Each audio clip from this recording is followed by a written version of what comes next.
the turn of the 20th century, America's gayest, most exciting music was called ragtime.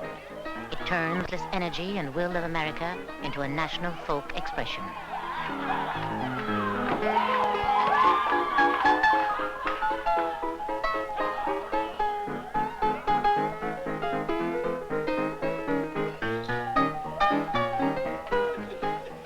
Joplin was the first to compose folk tunes into the clear measure of serious musical form.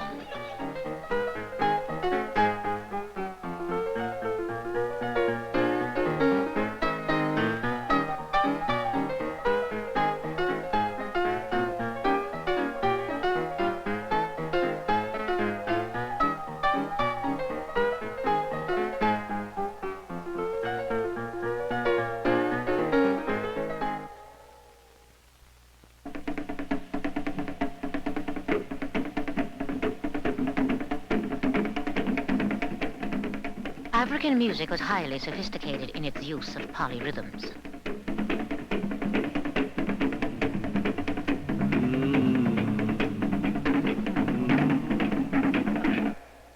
Denied the use of drums in America, blacks kept this quality of rhythm in field hollers and work song.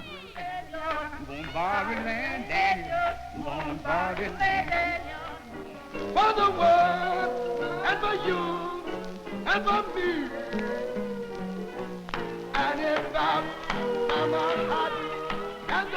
Fusing European harmonies with African rhythms, blacks created a music of strong pulse and rhythmic drive.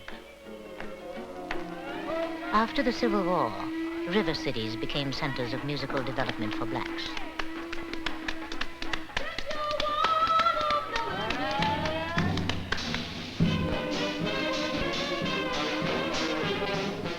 Riverboats brought mobility, enabling blacks to move onto the stage in early minstrel shows.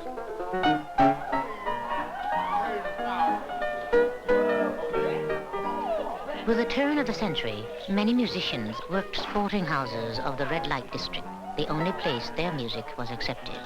Here you go, look at it. Okay, call, raise, up, I see all that. The Maple Leaf Club gives you Master Scott Joplin.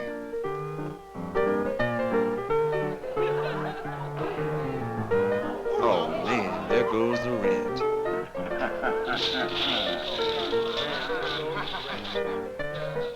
Who's he? Oh, that cat's a music publisher. John Stark was a local music publisher. He dropped by the club to hear Joplin play the new form of music, the rag.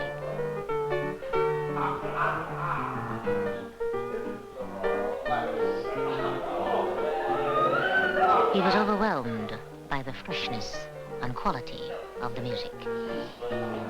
Joplin, is that your piece? I call it The Entertainer. Here's my card. Why don't you drop by my office The next tomorrow? day, Joplin and a small friend stopped by John Stark's office to play a new composition, the Maple Leaf Rag. Stark listened to an innovation in American music, syncopation, which stressed the rhythm of accent on the upbeat against irregularly accented bass. John Stark was so impressed that he bought the piece for $50 plus royalties. It was the first time a royalty contract had been made between a publisher and a composer. It was the first instrumental to top the million mark in sales of sheet music. The Maple Leaf made Scott Joplin the king of ragtime composers. Stark and Joplin became close friends while continuing a profitable business relationship.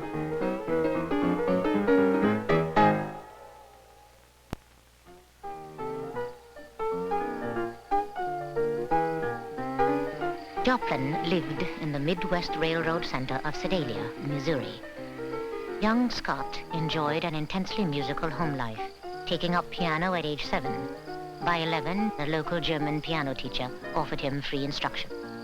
Tutored in the classics in his youth, Joplin studied composition and harmony at Smith College.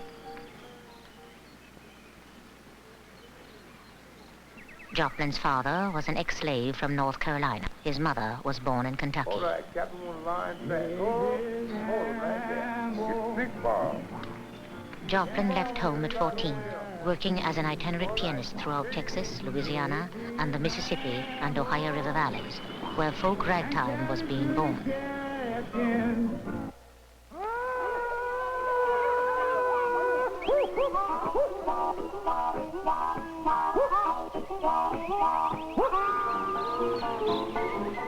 Civil War songs, plantation melodies, jigs and reels, country dances, ballads, hollers, and work songs provided a source of inspiration to Joplin.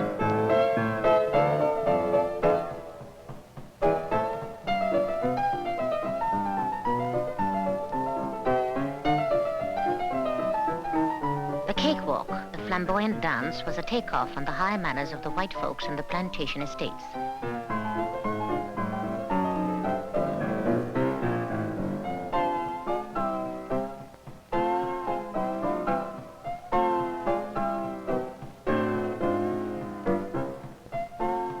Joplin was influenced by two popular dances, the cakewalk and the two-step, classicizing them into ragtime form, much as Mozart had done for the minuet and Brahms for the waltz.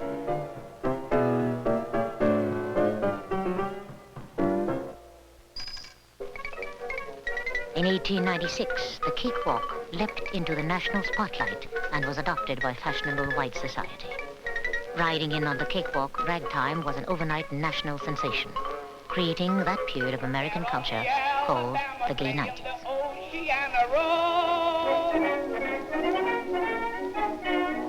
Europe, too, fell under the syncopated spell when John Philip Sousa's band toured the continent. Soon, the French were cakewalking to Le Temps du Chiffon.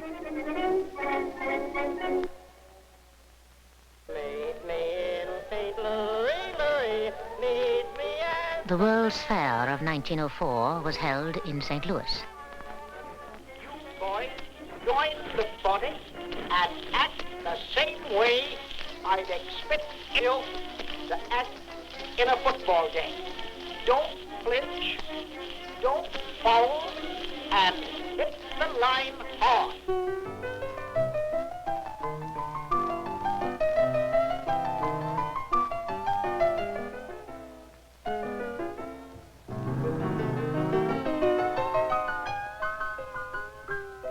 Joplin composed the Cascades in honor of the vast number of waterfalls and fountains on the main concourse.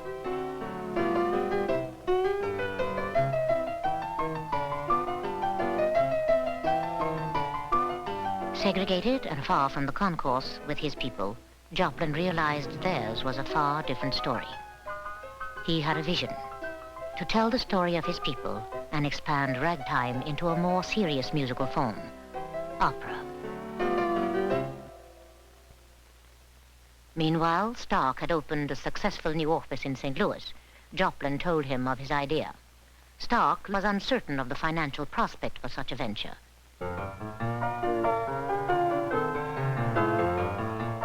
In 1907, Joplin followed Stark to New York.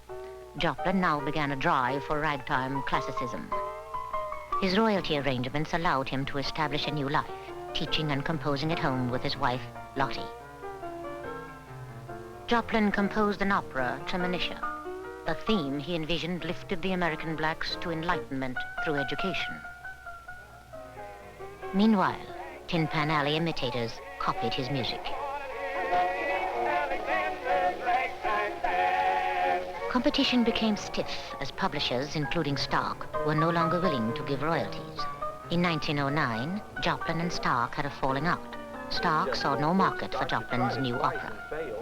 John, I never thought you'd turn against me.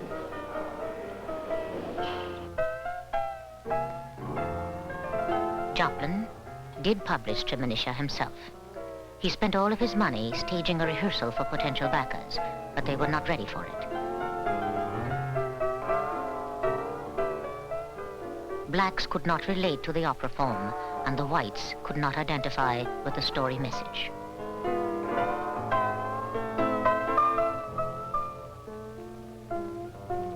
Audiences finally tired of all the bad Tin Pan Alley imitations, to the point where even Joplin could not sell his serious rags.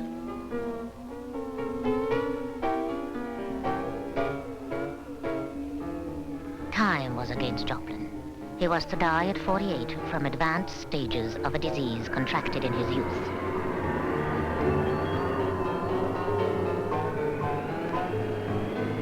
In 1917, destroyed emotionally and physically, Joplin died, not realizing that 60 years later, his opera, Tremonisha, was to come alive in 1975. The conjurer man uses power to keep knowledge and self-thinking from the people.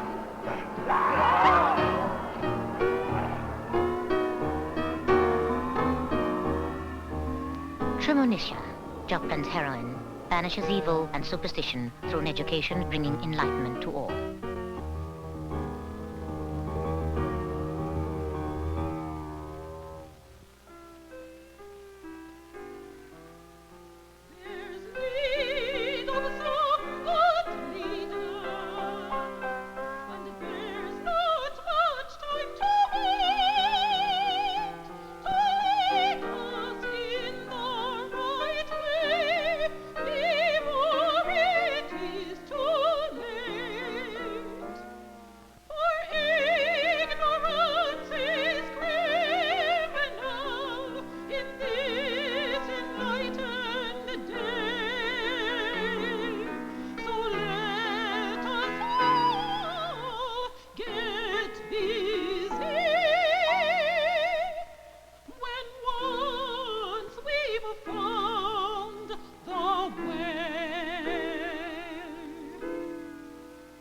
The spirit of Scott Joplin lives on.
Growing recognition of black cultural contribution to our country has renewed interest in the history of ragtime and its greatest genius, Scott Joplin.